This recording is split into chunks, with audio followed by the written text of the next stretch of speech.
ഓം ഹരിശ്രീ ഗണപതയേ നമ. അവിഘ്നമസ്തു. ഓം നമോ ഭഗവതേ വാസുദേവായ ശ്രീകൃഷ്ണ പരമാത്മനേ നമ. ഓം ഗുരുബ്രഹ്മ ഗുരുർവിഷ്ണു ഗുരുർദേവോ മഹേശ്വര ഗുരു സാക്ഷാത് പരബ്രഹ്മ തസ്മൈ ശ്രീ ഗുരവേ നമ. എല്ലാ ഭക്തമക്കൾക്കും എൻ്റെ വിനിതമായ പ്രണാമം. എല്ലാവർക്കും ഈശ്വരകൃപയും ശാന്തിയും സമാധാനവും ഈ ലോക നന്മ ജീവിതം എല്ലാം സുഖമായി ഭവിക്കണമെന്ന് പ്രാർത്ഥിക്കുന്നു. എല്ലാ ഭക്തമക്കളെയും പരമാത്മാവിൽ അർപ്പിക്കുന്നു. ഓം ലോക സമസ്ത സുഖിനോ ഭവന്തു. നമുക്ക് ഭഗവത്ഗീത അല്പം നോക്കാം മക്കളെ. നമ്മൾ കഴിഞ്ഞ പ്രാവശ്യം വായിച്ചത് 17-ാം ശ്ലോകം വരെ വായിച്ച് 3-ാം അധ്യായം കർമ്മയോഗത്തിൻ്റെ 3-ാം അധ്യായത്തിൽ 17 വരെ വായിച്ചതിനകത്ത് നമ്മൾ എന്തൊക്കെ ഇടയ്ക്കിടയ്ക്ക് വായിച്ചത്, നമുക്ക് മാത്രമായിട്ട് ആഹാരം പാകം ചെയ്ത് കഴിക്കുന്നത് തെറ്റാണ്. ഏതെങ്കിലും ഒരു ജീവജാലങ്ങൾ കൂടെ നമ്മൾ അല്പം കൊടുക്കണം. അത് ഈശ്വരൻ നമ്മൾ കൊടുക്കുന്ന തുല്യമാണ്. എല്ലാ ജീവജാലങ്ങളിലും പരമാത്മ ചൈതന്യമാണല്ലോ.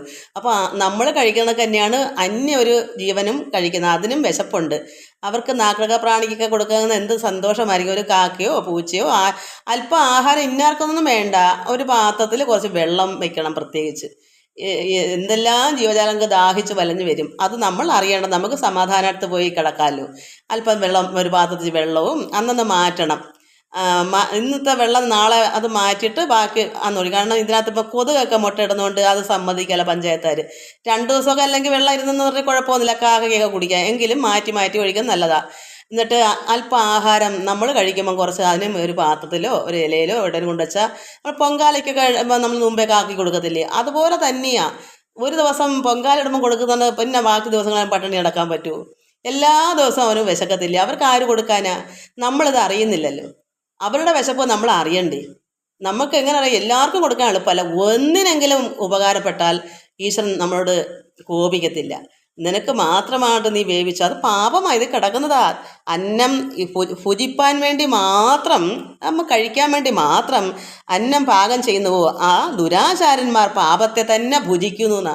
എന്താ ഭുജിക്കുന്നേ? പാപം. കാരണം എന്താ? നമ്മളെപ്പോലെ വിശപ്പുണ്ട് മറ്റുള്ള ജീവജാലങ്ങൾക്ക് നമ്മളാൽ ഒക്കുന്നത് പോലെ അല്പം കൊടുക്കുക. ഒരെണ്ണത്തിനെങ്കിലും കൊടുക്കാൻ പറ്റുമോ? അത്രയും നല്ലത്. അപ്പം എന്ത് വേണം? അത് ചെയ്യാതിരുന്നാൽ അവർക്കുള്ള ദൈവം, ഈ ജീവജാലങ്ങളുടെയൊക്കെ ദൈവം നമ്മളാ.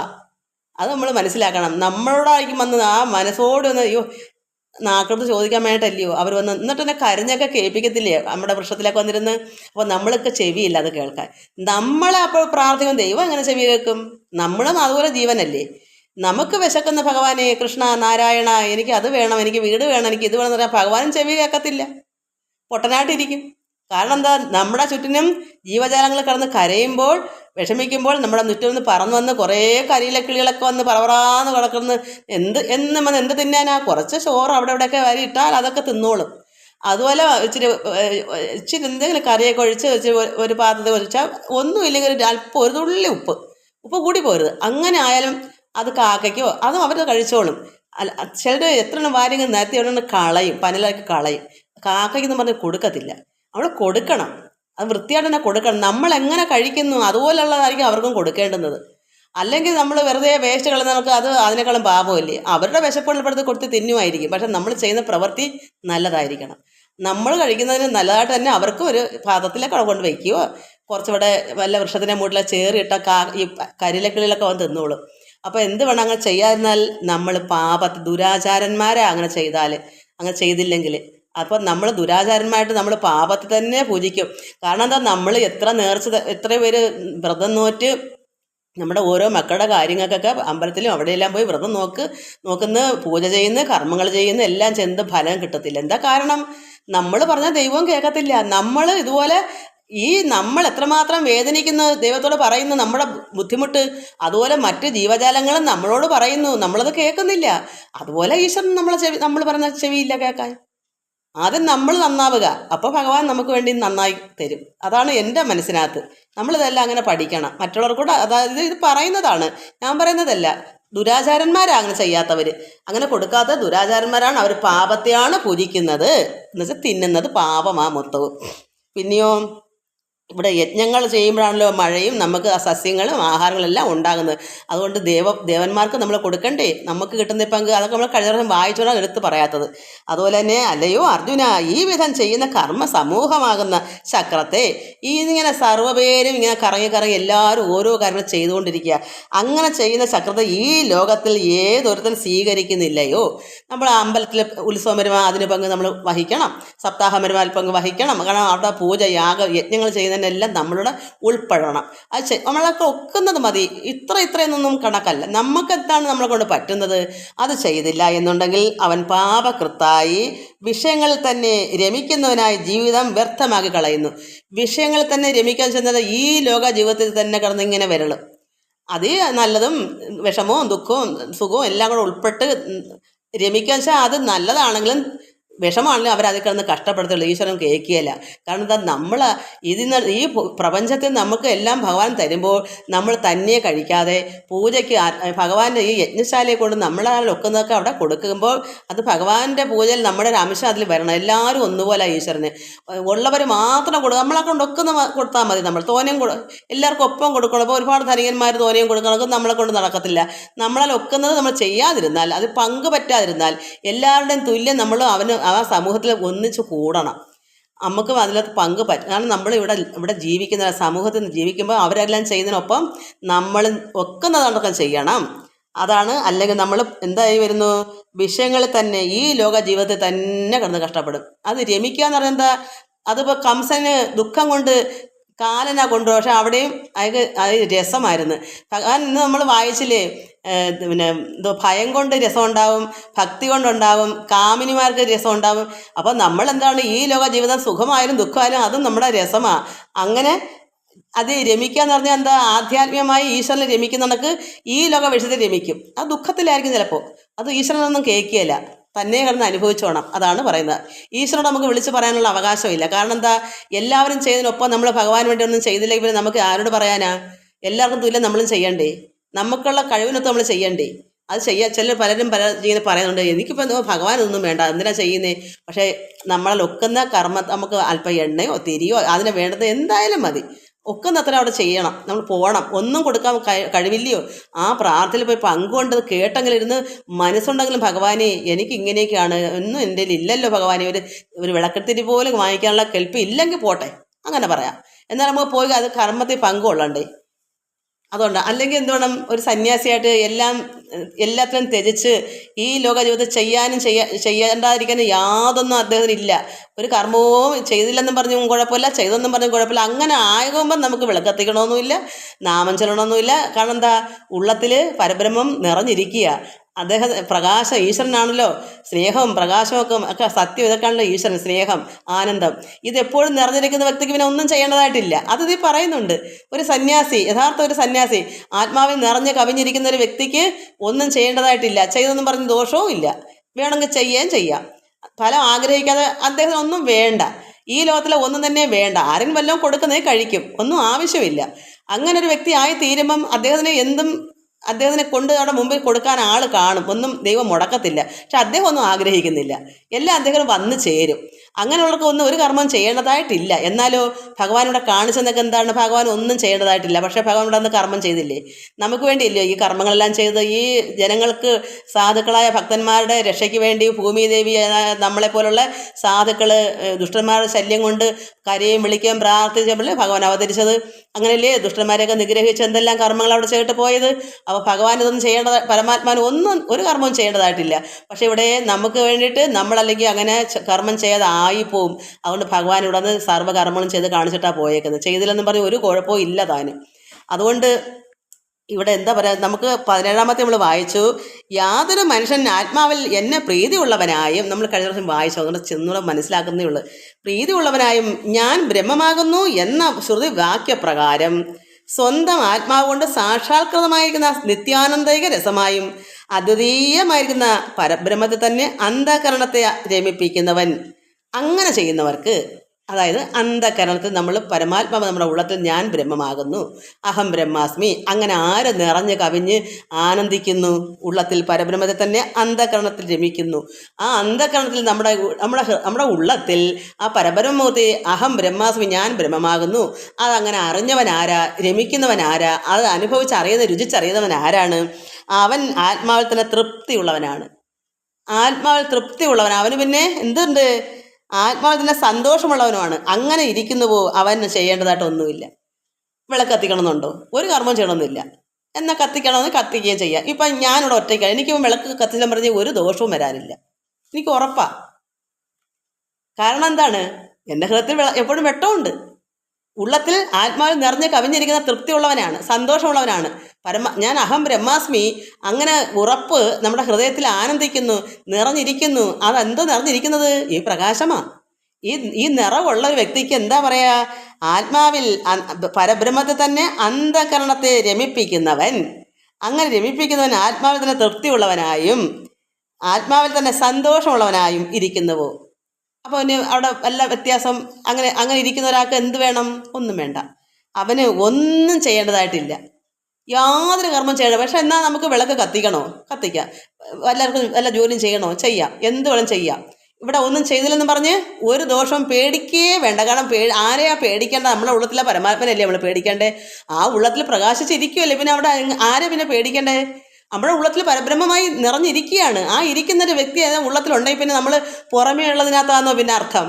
ഈ അകത്തില്ലാത്തവർക്കാണ് വിളക്ക് കത്തിക്കേണ്ടത്, പുറമേ വെട്ടം വേണം. അത് എന്ന് നമ്മുടെ അകത്തിങ്ങനെ ആകുന്നു, പിന്നെ അവർക്ക് ചെയ്യേണ്ടതായിട്ട് ഒന്നും തന്നെ ഇല്ല. പിന്നെ കുടുംബമായിട്ട് കഴിയുമ്പം ഇത് കണ്ടു വേണ്ടേ മറ്റുള്ളവർ പഠിക്കാൻ. നമ്മൾ സന്ധ്യയ്ക്ക് നമ്മൾ വീട്ടിൽ അംഗങ്ങളുള്ള വീട്ടിൽ കുട്ടികൾ കണ്ട് പഠിക്കണ്ടേ? സന്ധ്യയാകുമ്പം സൂര്യൻ അസ്തമിക്കുന്ന മുമ്പേ ഈ വെട്ടം കണ്ടു വേണം ഭഗവാൻ അസ്തമിക്കാൻ. അത് നമ്മൾ പഠിപ്പിച്ചു കൊടുക്കുന്നതിന് നമ്മൾ കത്തിക്കരുന്നാൽ പറ്റത്തില്ല. എനിക്കിവിടെ ഒറ്റയ്ക്കാകുന്ന ആരും ഇല്ലെങ്കിൽ എനിക്കിവിടെ കത്തിക്കേണ്ടതേ ഇല്ല. വെട്ടം വേണമെങ്കിൽ കത്തിച്ചാൽ മതി. എനിക്ക് വെളിച്ചം വേണമെങ്കിൽ മാത്രം, പുറമേയുള്ള വെളിച്ചം വേണമെങ്കിൽ കത്തിച്ചാൽ, എന്തെങ്കിലും ജോലികളോ ചെയ്യണമെന്നുണ്ടെങ്കിൽ. അല്ലാതെ നമുക്ക് കത്തിച്ചില്ലെന്ന് പറഞ്ഞാൽ ഭഗവാനും കറിയിക്കത്തില്ല. നമുക്ക് പ്രകാശം വേണമെങ്കിൽ കത്തിച്ചാൽ മതി. ഈശ്വരൻ നമുക്ക് അവിടെ വിളക്ക് പോലും സന്ധ്യയ്ക്ക് കത്തിക്കുന്നില്ല എന്ന് ഭഗവാൻ ചോദിക്കില്ല. ഭഗവാൻ എവിടെ ഇരിക്കുക? നമ്മുടെ ഹൃദയത്തിലിരുന്ന് ആനന്ദിക്കുക. നമ്മുടെ ഹൃദയത്തിൽ നിന്ന് ആനന്ദിക്കുന്ന പരബ്രഹ്മം പിന്നെ ആരോടാ ചോദിക്കുന്നത്? അവിടെ ആനന്ദസ്വരൂപമായിട്ട് ഇരിക്കുക. ഇവിടെ പുറത്തുള്ള വെട്ടമൊന്നും അദ്ദേഹത്തിന് വേണ്ട. ഈ വെട്ടം ഇല്ലാത്തവർക്കാണ് പുറമെ വെട്ടം വേണ്ടുന്നത്. അതുകൊണ്ട് ഇങ്ങനെ ഒരു ആത്മാവിൽ സന്തോഷിക്കുന്നത് തൃപ്തികരമായ ഒരു വ്യക്തി, ആത്മാവിൽ തന്നെ തൃപ്തിയുള്ളവൻ, അങ്ങനെ ആയിരിക്കുന്നുവോ ആരാണോ അവർക്ക് ചെയ്യേണ്ടതായിട്ട് ഒന്നുമില്ല. നമുക്ക് 18ാമത്തെ ശ്ലോകം വായിക്കാം. നൈവതസ്യ കൃതേനാർത്ഥോ നാ കൃതേനേഹ കച്ഛന ന ചാസ്യ സർവഭൂതേഷു കച്ചിദാർത്ഥ വ്യപാശ്രയ. ആത്മാവിൽ തൃപ്തി മുതലായവ ഉള്ള അവന്, അങ്ങനെ ആത്മാവിൽ തൃപ്തി ഉള്ള ആരായാലും അങ്ങനെയുള്ള ഒരാൾക്ക് ഈ ലോകത്തിൽ കർമ്മം കൊണ്ട് ആത്മാവിൽ തൃപ്തിയുള്ള ദൂഷിച്ച കർമ്മം ചെയ്യത്തില്ല. അപ്പോൾ എന്തൊരു കർമ്മ ചെയ്യുന്നത്? പുണ്യകർമ്മമാണല്ലോ പിന്നെ ചെയ്യത്തുള്ളൂ. ഒരു പരബ്രഹ്മമായി എല്ലാം നിറഞ്ഞിരിക്കുന്ന ആത്മാവിൽ നിറഞ്ഞ് കവിഞ്ഞിരിക്കുന്ന ഒരു പുണ്യാത്മാവായിരിക്കുമല്ലോ. എപ്പോഴും ഉള്ളം നിറഞ്ഞ് ആനന്ദം അനുഭവിക്കുന്ന ആൾ എന്തുകൊണ്ടാണ്? നല്ല നല്ല കർമ്മങ്ങൾ ചെയ്തുകൊണ്ടാണല്ലോ. പിന്നെ അദ്ദേഹം എന്തായാലും പാപകർമ്മത്തിന് പോകത്തില്ല. അപ്പോഴെന്ത് കർമ്മ ചെയ്യുക? പുണ്യകർമ്മമാണെന്നതിൽ നോക്കാൻ. അതാണ് ഇവിടെ ബ്രാക്കറ്റിൽ കൊണ്ടുണ്ട് പുണ്യകർമ്മം. ഈ പുണ്യകർമ്മം കൊണ്ട് പ്രയോജനമില്ല, ഒരു പുണ്യകർമ്മം. കാരണം അദ്ദേഹത്തിന് പ്രയോജനം വേണമെങ്കിൽ ചെയ്താൽ പോരെ. ഇപ്പം ഉദാഹരണം, ഞാനിപ്പോൾ സന്ധ്യയ്ക്ക് നാമം ചെല്ലണം എന്തിനാ? എനിക്ക് പുണ്യം കിട്ടാനല്ലേ. എനിക്കത് വേണ്ട. പാപകർമ്മവും വേണ്ട, പുണ്യകർമ്മം വേണ്ട. അപ്പം ഞാൻ ഇവിടെ വിളക്ക് കത്തിക്കണമെന്നോ നാമം ചെല്ലണമെന്നോ നിയമം വല്ലതും ഉണ്ടോ? എന്താ വേണ്ടാത്തത്? അതെല്ലാം കഴിഞ്ഞു, അതെല്ലാം ഒരുപാട് ചെയ്തു, അതെല്ലാം കിട്ടി, തൃപ്തികരമായി ആത്മാവിൽ നിറഞ്ഞ് കവിഞ്ഞ് ആനന്ദം അനുഭവിക്കുന്നു. അതുകൊണ്ടാണ് അങ്ങനെ വരുന്നതുവരെ എല്ലാവരും ചെയ്യണം. ഞാനിത് പറഞ്ഞത് ഞാൻ എൻ്റെ കാര്യം പറഞ്ഞത്, എല്ലാവരും അങ്ങനെ ആകരുത്. ഇങ്ങനെ ആയിക്കഴിഞ്ഞാൽ നമുക്കത് ചെയ്യാം. ഒന്നും ചെയ്യണമെന്നില്ല, കർമ്മങ്ങളൊന്നും. ഇപ്പോൾ സന്ധ്യയ്ക്ക് വിളക്ക് കത്തില്ലെന്ന് പറഞ്ഞ് ഒരു ദോഷവും ഇല്ല. ദോഷപ്പെടുത്തുന്ന ആരാണ്? ഈ ലോകത്തിൽ ആരെങ്കിലും ഇരിപ്പുണ്ടോ? അവനവൻ്റെ ഹൃദയത്തിൽ ഇരിക്കുന്ന ആൾ തന്നെയാണ്. ആ ആൾ ആനന്ദിച്ചുകൊണ്ടിരിക്കുക. ആ ആളിന് ആനന്ദമുണ്ട്. പിന്നെ ഒരു പ്രത്യേകിച്ചൊരു പ്രകാശത്തിൻ്റെ ഒരു പുണ്യകർമ്മത്തിൻ്റെ ആവശ്യമുണ്ടോ? ഇല്ല. വേണമെങ്കിൽ ചെയ്യാം, അത്രയേ ഉള്ളൂ. ചെയ്തില്ലെന്ന് പറഞ്ഞൊരു ദോഷവും ഇല്ല. അതുകൊണ്ട് ആത്മാവിൽ തൃപ്തി മുതലായവ, തൃപ്തി വേണം. എങ്ങനെ തൃപ്തി വരുന്നത്? ആത്മാവിൽ നിറഞ്ഞ് നമ്മൾ ആഹാരം കഴിച്ച് വയറ് നിറയ്ക്കുന്നത് പോലെ ആനന്ദാനുഭൂതി ഹൃദയം മൊത്തവും ആത്മാവ് മൊത്തം നിറഞ്ഞങ്ങ് കവിയുന്നവർക്കാണ് തൃപ്തി വരുന്നത്. ആഹാരം കഴിച്ച് ഉണ്ട് നിറഞ്ഞെങ്കിലേ തൃപ്തി വരും. നല്ല നല്ല ആഹാരം കഴിച്ച് വയറ് നിറയുന്നതിന് എങ്ങനെ തൃപ്തി വരും? അതുപോലെ സർവ്വ രീതിയിലും ആത്മീയമായ ആനന്ദം അനുഭവിച്ച് നിറയുന്നവർക്കാണ് അതാണ് തൃപ്തി. ആനന്ദം ഇല്ലാത്തവർക്ക് തൃപ്തി ആവത്തില്ലല്ലോ. പിന്നെ പിന്നെ നമ്മൾ ഇപ്പോൾ ഈ പുസ്തകങ്ങൾ എത്രമാത്രം വായിച്ചാൽ ഒരു സമയത്ത് ഞാൻ കരഞ്ഞിട്ട് വീണ്ടും ഒരിക്കലും തീരെ വെളുക്കുന്നോരെ വായിച്ചാൽ എനിക്ക് മുഴുക്കത്തില്ലായിരുന്നു. എന്താ കാരണം? എനിക്ക് തൃപ്തി വന്നില്ല. അന്ന് എനിക്ക് തൃപ്തി ഉണ്ടായിരുന്നില്ല. എനിക്ക് ഇനി ഇനി ഇനി ഇനി വേണമെന്ന് തോന്നുന്നെന്താ? തൃപ്തി ഇല്ലാത്തതുകൊണ്ടാണ്. ഇന്ന് പല മക്കളും പറയും, അമ്മയെ കേൾക്കുന്തോറും ഇനി ഇനി ഇടണമെന്ന് പറയുന്നത് തൃപ്തി വരുന്നില്ല അവർക്ക് ഇങ്ങോട്ട്. അതുകൊണ്ടാണ് വീണ്ടും വീണ്ടും ചോദിക്കുക. പക്ഷേ ഈ തൃപ്തി വന്നാൽ പിന്നെ നമുക്കത് വേണമെന്നില്ല. കാരണം അതെല്ലാം നമ്മുടെ ഉള്ളിൽ തന്നെ അങ്ങ് നിറഞ്ഞിരിക്കുക. പിന്നെ ചെയ്തെന്നും പറഞ്ഞാൽ ചെയ്തില്ലെന്ന് പറഞ്ഞാൽ ഒരു കുഴപ്പമില്ല, വായിക്കാൻ സന്തോഷം തന്നെയാണ്. അതുകൊണ്ട് തൃപ്തി മുതലായ ഉള്ള അവന് ഈ ലോകത്തിൽ പുണ്യകർമ്മം കൊണ്ട് ഒരു പ്രയോജനവുമില്ല. എന്താ പ്രയോജനമില്ലാത്ത? പ്രയോജനമെല്ലാം കിട്ടിപ്പോയി, പിന്നെ ചെയ്യണമെന്നില്ല. അതുകൊണ്ട് പറയാം, അല്ലാതെ ഉള്ളവർക്കൊന്നും ചെയ്യാതിരുന്നാൽ കിട്ടുമോ? ചെയ്തെങ്കിലല്ലേ പറ്റൂ. ഈ തൃപ്തി ഉള്ളവൻ്റെ കാര്യമാണ്. തൃപ്തി വന്നു കഴിഞ്ഞു അവർക്ക് പിന്നെ എന്താ പിന്നെ ഫലം? ഈ തൃപ്തിയിൽ നിന്നെടുത്ത ആഗ്രഹം കൊടുക്കുക എന്നാണ് ഫലം. നമ്മളിലിരിക്കുന്ന തൃപ്തികരം മറ്റവർക്ക് കൊടുക്കണം. കാരണം നമ്മുടെ വീട്ടിൽ വയറ് നിറച്ച് ആഹാരം കഴിച്ച് നമ്മൾ മാത്രം ഇരുന്നാൽ മതി. ആർക്കെങ്കിലും വിശന്ന് അവർക്ക് കൊടുക്കണ്ടേ? നമുക്ക് തികഞ്ഞില്ലെങ്കിൽ നമ്മൾ കൊടുക്കാൻ പറ്റത്തില്ല. തൃപ്തി വന്നെങ്കിലേ കൊടുക്കാൻ പറ്റൂ. അതല്ലേ ഉണ്ട് നിറഞ്ഞവൻ്റെ തന്നെ ഉരുള കൊടുക്കണമെന്ന് പറയുന്നത്.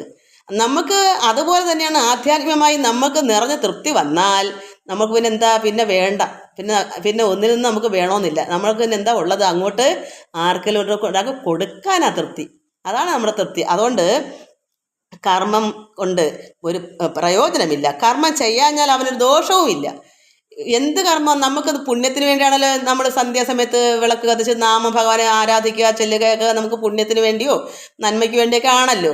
ഇവിടെ ഒരു എല്ലാം ത്യജിച്ച ഒരാളിന്, ആത്മാവ് നിറഞ്ഞ ഒരാളല്ലേ ത്യജിക്കാൻ പറ്റൂ. അവർക്ക് പിന്നെ പുണ്യവും വേണ്ട പാവവും വേണ്ട, ഒന്നും വേണ്ട. പിന്നെ ചെയ്യേണ്ടതായിട്ടുണ്ടോ?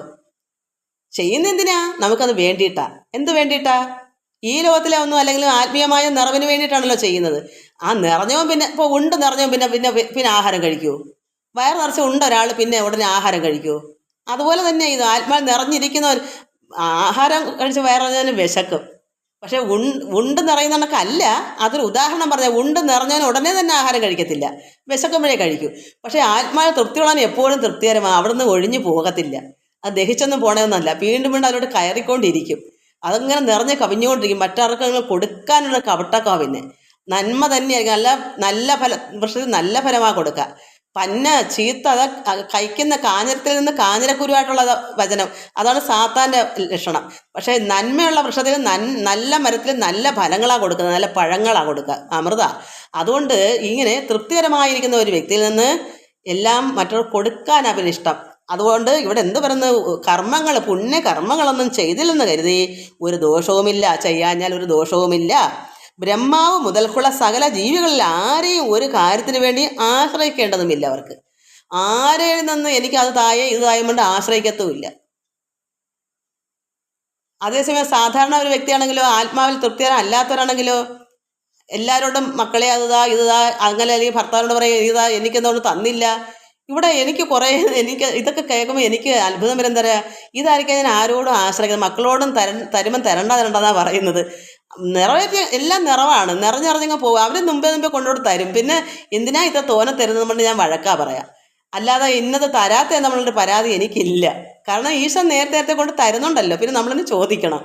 അതുകൊണ്ട് നമ്മൾ ആശ്രയിക്കേണ്ടതായിട്ടില്ല. അവർ ആശ്രയിക്കത്തും ഇല്ല. അവർക്ക് വേണേ തന്നാൽ മതി, അങ്ങനെ നമ്മൾ ചിന്തിക്കുന്നത്. മക്കൾക്ക് വേണേ തന്നാൽ മതി. നമുക്ക് ദേഹത്തെ നോട്ടം ഇല്ലല്ലോ. നമുക്ക് വിശക്കുന്നെങ്കിൽ ഏതെങ്കിലും വീട്ടോട്ട് ഇറങ്ങി ചെന്നാലും ആഹാരം കിട്ടുമല്ലോ. അപ്പോൾ നമ്മൾ ആരും തരുമ്പോൾ കഴിച്ചോ. എന്നാലും ഒരു പ്രതീക്ഷ ആരോടും ചോദിച്ച് വാങ്ങിക്കത്തില്ല. എനിക്കിത് വേണമെന്ന്. നമുക്ക് വിശപ്പോ ദാഹമോ വരുന്നെങ്കിലത്തെ കാര്യം എനിക്കത് അറിയത്തില്ല, വന്നിട്ടില്ലാത്തതുകൊണ്ട് അറിയത്തില്ല. വരുന്നെങ്കിൽ അന്നേരം ഇല്ലേ, അത് വരാതിരിക്കാൻ ദൈവം നേരത്തെ നോക്കിക്കൊള്ളുമല്ലോ. ദൈവത്തിൻ്റെ കടമ അതാണ്. തൃപ്തികരമുള്ള ആളിന് എപ്പോഴും തൃപ്തി തന്നെയായിരിക്കും. അതുകൊണ്ടാണ് ഇവിടെ പറഞ്ഞ ഒരു ജീവജാലങ്ങളിലെയും ബ്രഹ്മാവ് മുതൽക്കുള്ള സകല ജീവികളിൽ ആരെയും ഒരു കാര്യത്തിനും വേണ്ടി ആശ്രയിക്കേണ്ടതുമില്ല. വേണ്ടി വന്നാൽ അങ്ങനെ വേണ്ട. പക്ഷെ നമ്മുടെ ഒരു കുടുംബത്തിലൊക്കെ ജീവിക്കുമ്പോൾ അങ്ങോട്ടും ഇങ്ങോട്ടൊക്കെ അതും ഇതൊക്കെ പറഞ്ഞും കേട്ടും ചെയ്യും, അങ്ങനെ കഴിയും. പക്ഷെ എന്നിട്ട് വേണ്ടെങ്കിൽ വേണ്ട തന്നെ. അതാണ് അങ്ങനെ കഴിയാനുള്ള ശക്തി ഈ ആത്മാവിൽ നിറവുള്ളവർക്ക് ഉണ്ട്. ആരെയും ആശ്രയിക്കാതിരുന്നാലും അവർ ജീവിച്ചു പോകും. അതുകൊണ്ട് ആത്മാവിൽ നിറഞ്ഞ ഒരു വ്യക്തിക്ക് ഒന്നും ചെയ്യേണ്ടതായിട്ടില്ല. അതാണ് ഭഗവാൻ ഇവിടെ വന്ന് പരമാത്മാവായ പരബ്രഹ്മത്തിന് യാതൊരു കർമ്മം ചെയ്യേണ്ടതായിട്ട് യാതൊന്നുമില്ല. എന്നാൽ ഭഗവാൻ അവതരിച്ചതുകൊണ്ട് ജനങ്ങൾക്ക് വേണ്ടി, നമ്മൾക്ക് വേണ്ടി ഭഗവാനുടെ കർമ്മം ചെയ്തു, കാണിച്ചും തന്നു. നമ്മളല്ലെങ്കിൽ ഭഗവാൻ എന്താ ചെയ്യാത്തതുകൊണ്ട് നമ്മളും ചെയ്യുന്നില്ല എന്ന് പഠിച്ചു പോകും. അതുകൊണ്ട് മുതിർന്ന, അതായത് ശ്രേഷ്ഠരായ ജനങ്ങൾ ചെയ്യുന്നത് കണ്ടാണ് മറ്റുള്ളവർ പഠിക്കുന്നത്. ശ്രേഷ്ഠന്മാർ ചെയ്യാതിരുന്നാൽ ഇന്നടത്ത് ഇന്നാര് ചെയ്ത പിന്നെ ഞാനെന്തിനാ ചെയ്യുന്നേ? അതുകൊണ്ട് ഭഗവാൻ ഇവിടെ എല്ലാവർക്കും കർമ്മം ചെയ്ത് കാണിച്ചു കൊടുത്തിട്ട് ആണ് ഇവിടുന്ന് പോയത്. 19 തസ്മാദസക്ത സതതം കാര്യം കർമ്മ സമാചര അസക്തോ ഹ്യാചരൻ കർമ്മ പരമാപ്നോതി പുരുഷ. അതുകൊണ്ട് ഫലത്തിൽ ആഗ്രഹം കൂടാതെ എപ്പോഴും ചെയ്യേണ്ടതായ കർമ്മങ്ങളെ ചെയ്യുക. അപ്പോൾ എന്താ പറയുക, എത്രമാത്രം തൃപ്തികരമാണെങ്കിലും ഭഗവാൻ ഒന്നും തന്നെ ചെയ്യേണ്ടതായിട്ടില്ലെങ്കിലും ഭഗവാൻ ചെയ്തു കാണിച്ചു. കാരണം നമ്മൾ ചെയ്യാതിരുന്നാൽ എന്ത് വരും? ഇപ്പം മുതിർന്ന ആൾക്കാർ ചെയ്ത് കണ്ടെങ്കിലേ ഇനി വരെ തലമുറക്കാർ ചെയ്യത്തുള്ളൂ. മുതിർന്ന ആൾക്കാർ ചെയ്യാതെ കഴപ്പ് പിടിച്ച് ഇരുന്ന് അവർ വിചാരിക്കും അച്ഛനും അമ്മയും ചെയ്യുന്നില്ല, പിന്നെ എന്തിനാ ഞാൻ ചെയ്യുന്നേ? അതുപോലെ തന്നെയാണ് ഇതെല്ലായിടും ചെയ്യുന്നത്. അതുകൊണ്ട് എന്ത് പറഞ്ഞു ഭഗവാൻ? എന്താ പറയുന്നേ? ഫലത്തിൽ ആഗ്രഹം കൂടാതെ എപ്പോഴും ചെയ്യേണ്ടത് കർമ്മങ്ങൾ ചെയ്യുക. അപ്പോൾ എനിക്ക് ഈ തന്നെ പുറമേയുള്ള പണികളില്ലാത്തതുകൊണ്ട് ഭഗവാൻ എനിക്കൊരു കർമ്മം തന്നു. ഇതെന്താ? ഇതൊരു കർമ്മമാണ്, ഇതൊരു ജോലിയാണ്.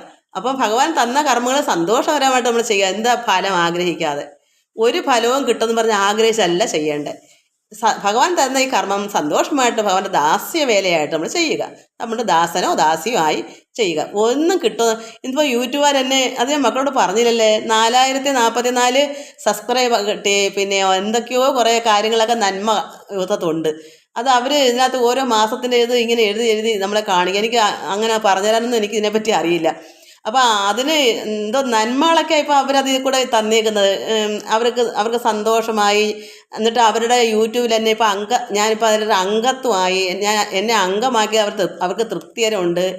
എല്ലാവർക്കും കിട്ടുന്നതല്ല, എനിക്ക് അങ്ങനെ അങ്ങനെയൊക്കെ പറഞ്ഞു. എന്നിട്ട് പൈസ മാർഗം കിട്ടണമെന്ന് കരുതിയായിരിക്കും അവർ പറയുന്നത് വേറെ എന്തൊക്കെ ചില കാര്യങ്ങൾ ഞാൻ ചെയ്തോളാം. എനിക്കതൊന്നും അറിയത്തില്ലല്ലോ. അവർ ധരിക്കുന്ന എനിക്ക് ഇതുവരെയും ഇതിൻ്റെ ആനുകൂല്യം കിട്ടിയിട്ടില്ലല്ലോ. $100 തികയുമ്പം അങ്ങോട്ട് എന്തോ കിട്ടും പൈസ. $1 73 എന്തോ ഒരു കണക്കൊക്കെ ഇത് പിള്ളേർ പറഞ്ഞേക്കാം. അത് ഒന്നും എനിക്കിതുവരെ കിട്ടാത്തതുകൊണ്ട്, കാരണം തോനെ ആൾക്കാർ കാണുന്നില്ലല്ലോ. അതുകൊണ്ട് അവർക്കൊരു വിഷമം ഉണ്ടെന്നാണ് തോന്നുന്നത്. അതിന് എന്തോ മാർഗ്ഗങ്ങളൊക്കെ ഇത് പറഞ്ഞേക്കുന്നത്, എനിക്കത് അറിയത്തില്ല. അങ്ങനെയൊക്കെ ഓരോ കാര്യങ്ങൾ അവർ അതിൽ കൂടെ പറയുന്നു, പല രീതിയിൽ ഇടാനും. അതൊക്കെ ഇങ്ങനെ ഇംഗ്ലീഷിലായതുകൊണ്ട് എനിക്കതിനെപ്പറ്റി അതുപോലെ ഇവിടെ അങ്ങനെ ഒന്നും ചെയ്ത് ഇത് അയക്കാനുള്ള ആൾക്കാർ ഇവിടെ ഇല്ലാതാനും. ഇങ്ങനെ ഇതൊക്കെ എന്താ അത് വേണ്ടെന്നൊക്കെ ഇതെല്ലാം അതിൻ്റെ മുറപ്രകാരം ഓരോന്ന് എഴുതിയൊക്കെ ഇട്ടെങ്കിലേ ഇതൊക്കെ വരത്തുള്ളൂ. എനിക്ക് ഇങ്ങനെ പൈസയെ മോഹിച്ചല്ലല്ലോ ഇത് ഞാൻ തുടങ്ങിയത്. 1, 2, 10 ആൾക്കാർക്ക് ഇത് എന്നിലുള്ളത് എന്തെങ്കിലും മറ്റുള്ളവർക്ക് ദാനം, ഇതൊക്കെ ധർമ്മമല്ലേ. ഇപ്പം നമുക്ക് വയറിറച്ച് നമ്മൾ ആഹാരം നമ്മൾ മാത്രം കഴിച്ചാൽ പോരല്ലോ, വിശക്കുന്നവർക്ക് കൊടുക്കണ്ടേ? അത് തന്നെയാണല്ലോ ആധ്യാത്മികം. നമുക്ക് മാത്രം നിറഞ്ഞു കവിഞ്ഞിട്ട് എന്താ കാര്യം? നമ്മളിലുള്ളത് മറ്റുള്ളവരുടെ പങ്കുവച്ച് കൊടുക്കുക, അതാണ് ഞാൻ നോക്കിയത്. അല്ല എനിക്ക് ഇതിനകത്ത് ലാഭം കിട്ടുമെന്നും പറഞ്ഞൊന്നും അല്ല ചെയ്തത്. അപ്പോൾ അവർ നോക്കുമ്പോൾ എത്രയോ വാച്ചർ, ഒരുപാട് സമയങ്ങൾ 40-50 മിനിറ്റൊക്കെ ആണ്ട് സമയങ്ങൾ കണക്കിലധികം പോവുകയും ചെയ്ത വ്യൂസ് ആളുകളെ കുറവുള്ളൂ. ബാക്കിയൊക്കെ സബ്സ്ക്രൈബൊക്കെ തോനെയുള്ളതുകൊണ്ട് എന്തൊക്കെയോ എനിക്ക് സപ്പോർട്ടായിട്ടൊക്കെ നിന്ന് എന്തൊക്കെ പറയുന്നത്, അതെന്താണെന്ന് എനിക്ക് അറിയത്തില്ല പറയാൻ. എല്ലാ മക്കളുടെയും നല്ല നല്ല കമൻസുകളൊക്കെ അവർക്ക് ഇഷ്ടപ്പെടുന്നുണ്ട്. അങ്ങനെയൊക്കെയാ. ഓപ്പോസിറ്റ് ഒരാളല്ലേ പറഞ്ഞുള്ളൂ, എന്താ പറയുക ഇല്ലേ, എന്താ പറഞ്ഞേ, പ്രാർത്ഥന ഭജന കോപ്പാണെന്ന്. അതിൻ്റെ മറുപടി ഞാൻ നന്നാക്കി കൊടുക്കുകയും ചെയ്തു. അദ്ദേഹത്തിന് അറിവില്ലായ്മ കൊണ്ടാണല്ലോ അതൊക്കെ. അങ്ങനെ നമുക്കും നമ്മുടെ ഹൈന്ദവരിലും ഉണ്ടല്ലോ ഇങ്ങനെ തിരിച്ചും പിരിച്ചും ആകും അറിവില്ലെങ്കിലൊക്കെ തന്നെ പറച്ചിൽ അറിഞ്ഞുകൂടത്തോണ്ട്. അല്ലെങ്കിൽ അങ്ങനെ പറയത്തില്ല ഒരിക്കലും. ഭജന ആരും കുറ്റം പറയത്തില്ല, അറിവുണ്ടെങ്കിൽ പറയത്തില്ല. അവർ നോക്കിയാൽ നമ്മൾ കർത്താവിനെ പ്രാർത്ഥിക്കാണ്ട് മറ്റെല്ലാം അവർക്ക് അറിഞ്ഞുകൂടല്ലോ. ഭഗവാൻ പരമാത്മാവ് ഏകമാണെന്നും അവർ ധരിക്കുന്ന അവർക്ക് മാത്രം യഹോവ എന്നുള്ള ഈശ്വരനാണെന്നും അവരങ്ങനെ പഠിച്ചു വച്ചേക്കുന്നത് കൊണ്ടാണ്. എൻ്റെ ഈ അജ്ഞാനം മാറിയത്. എനിക്ക് അങ്ങനെ പള്ളിയിൽ ഇങ്ങനെ പ്രാർത്ഥിക്കാൻ നല്ലൊരു സന്യാസി അച്ഛൻ വന്നതുകൊണ്ട് എനിക്ക് ആ അജ്ഞാനം എനിക്ക് മാറി. ഹൈന്ദവരും എല്ലാവരും ഒരേ പിതാവിൻ്റെ മക്കളാണെന്ന് എനിക്ക് മനസ്സിലാവാനുള്ള പാഠം അതുകൊണ്ടുകൂടി കിട്ടി. അതിനാണ് എന്നെ ഭഗവാൻ അവിടേക്ക് വിട്ടത് തന്നെ. അജ്ഞാനം മാറാത്തത്തോളം കാലം നമുക്ക് ഭഗവാന്റെ കൃപ വരത്തില്ല, അജ്ഞാനികൾക്ക് ഒരിക്കലും കിട്ടത്തില്ല. അപ്പം എല്ലാം ഒന്നാന്ന് ഉൾക്കൊള്ളണമെങ്കിൽ നമുക്കിതൊക്കെ പഠിച്ചെങ്കിലേ കിട്ടത്തുള്ളൂ. അത് പഠിക്കാത്തവരാണ് ഇങ്ങനെ അജ്ഞാനികളാണ് ഇങ്ങനെ പറഞ്ഞാൽ നിങ്ങൾക്കുള്ള പ്രാർത്ഥന മറ്റതാ മറിച്ചതെന്നൊക്കെ പറയുന്നത്, അറിയാത്തത് കൊണ്ടാണ് ഇങ്ങനെ. അപ്പം നമ്മൾ എന്താ അവന് പറയണ്ടേ? അതുകൊണ്ട് ഫലത്തിൽ ആഗ്രഹം കൂടാതെ എപ്പോഴും ചെയ്യേണ്ടത് കർമ്മം നമ്മൾ ചെയ്യണം. അപ്പോൾ ഇതിപ്പോൾ എനിക്കിപ്പോൾ ഒരു കർമ്മം, ഇതല്ലെങ്കിൽ നമുക്ക് വീട്ടിൽ എന്തെങ്കിലും ജോലികൾ ചെയ്ത് അത് നമ്മളാലൊക്കെ എന്തെങ്കിലും ചെയ്തങ്ങ് ജീവിച്ചു പോകും. വെറുതെ ആരും ഇരിക്കരുത്. ആവുന്ന ആവുന്ന ജോലിയിൽ എന്താണെന്ന് വെച്ചാൽ നമ്മളെ കൊണ്ട് ഒക്കുന്ന എന്തെങ്കിലും ചെയ്യുക. നമുക്ക് ഒന്നും ആർക്ക് വേണ്ടി ഒന്നും ചെയ്യാൻ പറ്റില്ലെങ്കിൽ നമ്മുടെ കാര്യങ്ങൾ നമ്മൾ ചെയ്ത് ജീവിക്കുക. നമുക്കും ഉണ്ടല്ലോ, നമുക്ക് നിത്യവും പല പല ആവശ്യങ്ങളുണ്ടല്ലോ, ജോലികൾ. അങ്ങനെ ഇപ്പോൾ നമുക്ക് കുളിക്കുന്നത് തന്നെ ഒരു ജോലിയാവും. വയസ്സാകുമ്പോൾ പാടാ, തല തോർത്താനും അതുപോലെ നമ്മുടെ വസ്ത്രങ്ങൾ കഴുകാനും ഒക്കെ നമുക്കും പാട് തന്നെയാണ്. അങ്ങനെയൊക്കെ ആണ്. അതുകൊണ്ട് എന്നാലും ഒക്കുന്നത്തോളം നമ്മൾ കർമ്മം ചെയ്ത് തന്നെ പോകണം. അതുകൊണ്ട് ഫലത്തിൽ ആഗ്രഹം കൂടാതെ ചെയ്യേണ്ടതായ കർമ്മങ്ങൾ നമ്മൾ ചെയ്യണം. എന്തെന്നാൽ ആസക്തി കൂടാതെ കർമ്മം ചെയ്യുന്ന പുരുഷൻ മോക്ഷാർഹനായി ഭവിക്കുന്നു. അപ്പോൾ നമുക്ക് മോക്ഷത്തിലേക്ക് പോകണമെന്നുണ്ടെങ്കിൽ നമുക്ക് ആസക്തി പാടില്ല. ഇപ്പം നമ്മളിപ്പം ചെയ്യുന്ന എന്തൊരു കർമ്മം ആവട്ടെ, ഇപ്പം വെറുതെ ഇരിക്കുകയാണെങ്കിൽ നമ്മൾ വെറുതെ ഇരിക്കുന്നത്.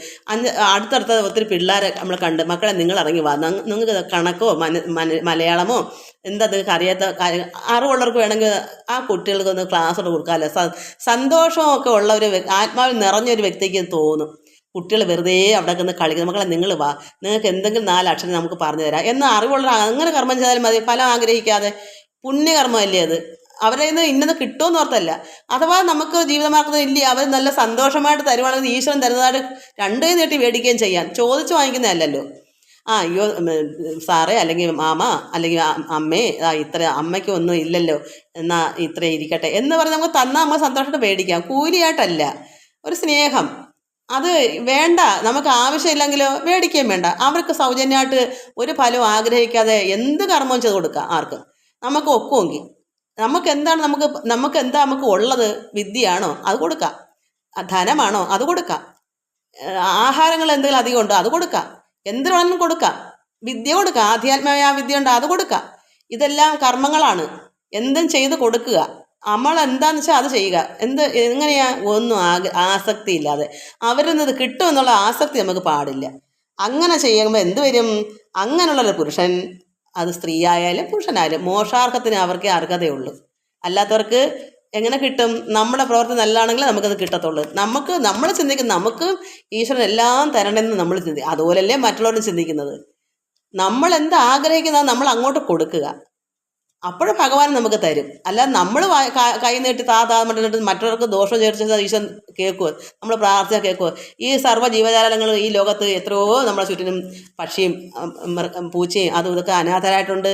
ഒരു നേരത്തെ ആഹാരം വെളിയിലോട്ട് ഇച്ചിരി വെച്ചിട്ട് നമ്മളുടെ ആഹാരം, അയ്യോ അത് ഏതോ ഒരു ജീവി അവിടെ വിശന്ന് വരുന്നേ കഴിച്ചോട്ടെ, നമുക്ക് സമാധാനത്തിൽ കിടന്ന് ഉറങ്ങാമല്ലോ, ഞാൻ ഒരെണ്ണത്തിനാണ് വെച്ചിട്ടുണ്ട്, അത്യാവശ്യമുണ്ട് കഴിച്ചോട്ടെ, കുറച്ച് വെള്ളം അവിടെ വെച്ചിട്ടുണ്ട്. നമ്മൾ ചെയ്യാത്തതാണ്. നമ്മളെങ്ങനെ ഭഗവാനെ എനിക്ക് വിശക്കുന്നു, എനിക്ക് വിദ്യ വേണം, പണം വേണം, ധനം വേണം, വീട് വേണം എന്ന് പറഞ്ഞാൽ ഭഗവാൻ എങ്ങനെ കേൾക്കും? നമ്മളെ ആശ്രയിച്ച് കുറേ ജീവജാലങ്ങൾ ഈ ലോകത്തുണ്ട്. അവരുടെ ദൈവം നമ്മളാണ്. അവർക്കല്ലാതെ അവർക്ക് ദൈവം ഉണ്ടെന്ന് അറിയില്ല. ദൈവം പിതാവാണെന്നോ ചൈതന്യമാണെന്നോ സത്യമാണെന്നോ ഒന്നും അവർക്കറിയില്ല.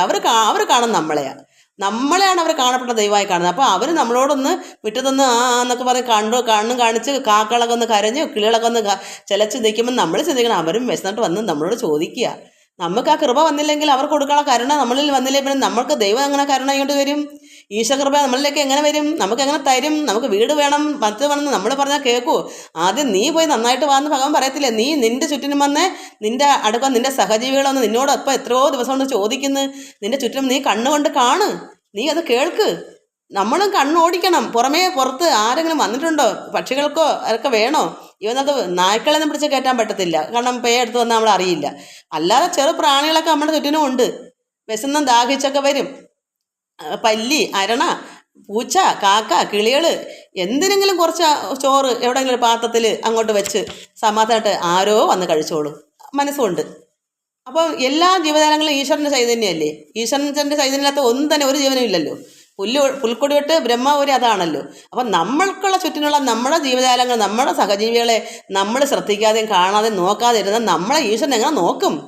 നമ്മൾ പഠിപ്പിച്ചു കൊടുക്കണം ഭഗവാനെ ഞാൻ ഇന്നാരെയൊക്കെ നോക്കിയിട്ടായിട്ട് വന്നത്, എന്നെ കൂടെ നോക്കിക്കാൻ നമുക്ക് ധൈര്യപൂർവ്വം പറയാം. നമ്മുടെ പ്രവൃത്തി നല്ലതല്ലെങ്കിൽ പറയാൻ പറ്റൂ?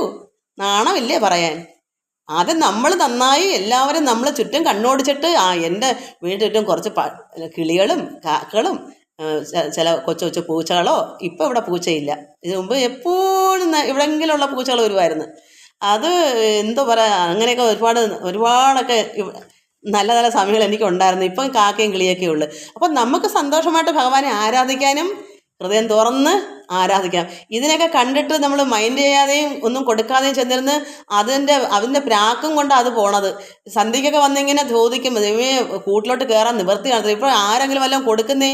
ഇതുപോലെ സർവ്വപേരും കൊടുത്താൽ അവർ പട്ടിണിയാവൂ. അവർക്കല്ലാതെ ആര് കൊടുക്കാനാണ് ഈ ലോകത്ത്? എന്നും അതിനൊക്കെ ഒത്തു തിന്നാൻ വല്ലതും ഇരിക്കുന്നു. അപ്പം നമ്മളെ പങ്ക് എല്ലാം കൊടുക്കുമ്പോൾ അങ്ങനെ എല്ലാവരും ആകുമ്പോൾ അവരുടെയും വയറ് നിറയും. ഇന്ന് ഇവിടെ വരുന്ന കാക്കകളോ കിളികൾ മാത്രമല്ല, ലോകത്ത് ഒരുപാടുണ്ട്. എല്ലാവരും നമ്മളാ ചെയ്യുന്ന ഒക്കുന്ന ചെയ്യുമ്പോൾ നമുക്കും അറപ്പ് തീർന്ന് ഭഗവാനെ എൻ്റെ കാര്യം കൂടെ ഒന്ന് പരിഗണിക്കണേ.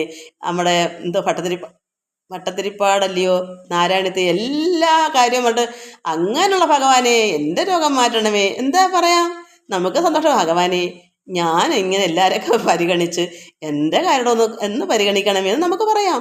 എനിക്കൊരു ജോലി വേണം കണ്ണാ, എനിക്ക് ഇന്നത്തേക്ക് നാളത്തേക്ക് എനിക്ക് ഇന്നതില്ല, അല്ലെങ്കിൽ ഇന്നത് വേണം, അത് വേണം, ഇത് വേണം എന്ന് നമുക്കും പറയാം. സന്തോഷമായിട്ട് പറയുമ്പോൾ ഭഗവാൻ ചിരിച്ചിട്ട് പറയാം, നീ കൊള്ളാം, നീ നിൻ്റെ ആൾക്കാർക്ക് നിന്നെ ആശ്രയിച്ച് വന്നവർക്കൊക്കെ നീ ചെയ്തു കൊടുത്തു, അപ്പോൾ എന്നെ ആശ്രയിക്കുന്ന എനിക്കും നിനക്ക് തന്നേ പറ്റൂ എന്ന് ഭഗവാൻ ചിന്തിക്കും. നമ്മൾ ചിന്തിപ്പിക്കണം. ചിന്തിച്ചില്ലെങ്കിൽ നമ്മൾ ചിന്തിപ്പിക്കണം. അതിനെന്ത് വേണം? നമ്മുടെ കർമ്മം നല്ലതായിരിക്കണം, നമ്മുടെ പ്രവൃത്തി നല്ലതാണെങ്കിലേ നമുക്ക് പറ്റൂ. അല്ലെങ്കിൽ ഭഗവാന് കണ്ണുണ്ട്, ഈ പുറം കണ്ണല്ല, ഭഗവാൻ അല്ലാതെ ഉൾക്കണ്ണുണ്ട് കാണാൻ. അത് നമുക്ക് കാണാം. ഭഗവാൻ എങ്ങനെ കാണും നമുക്ക് കാണാൻ പറ്റും, നമ്മളെ കണ്ണുകൊണ്ട് കാണാൻ പറ്റത്തില്ല. പക്ഷെ ഭഗവാന് നമ്മൾ ഈ പറയുന്നതൊക്കെ ഭഗവാന് കേട്ടൂടെ? നമ്മൾ മനസ്സിൽ കാണുമ്പോൾ ഭഗവാൻ അറിയുമല്ലോ. അന്നേരം നമുക്ക് മനസ്സിലായിക്കൂടെ ഇതെല്ലാം നമ്മുടെ പ്രവർത്തികൾ ഓരോന്നും ഭഗവാൻ കണ്ടുകൊണ്ടിരിക്കുകയാണെന്ന്. അതുകൊണ്ട് നമ്മളെല്ലാ കർമ്മത്തിലും ആസക്തി കൂടാതെ നമ്മൾ ചെയ്യണം. എല്ലാവർക്കും നമസ്കാരം. എന്താ പറയുക,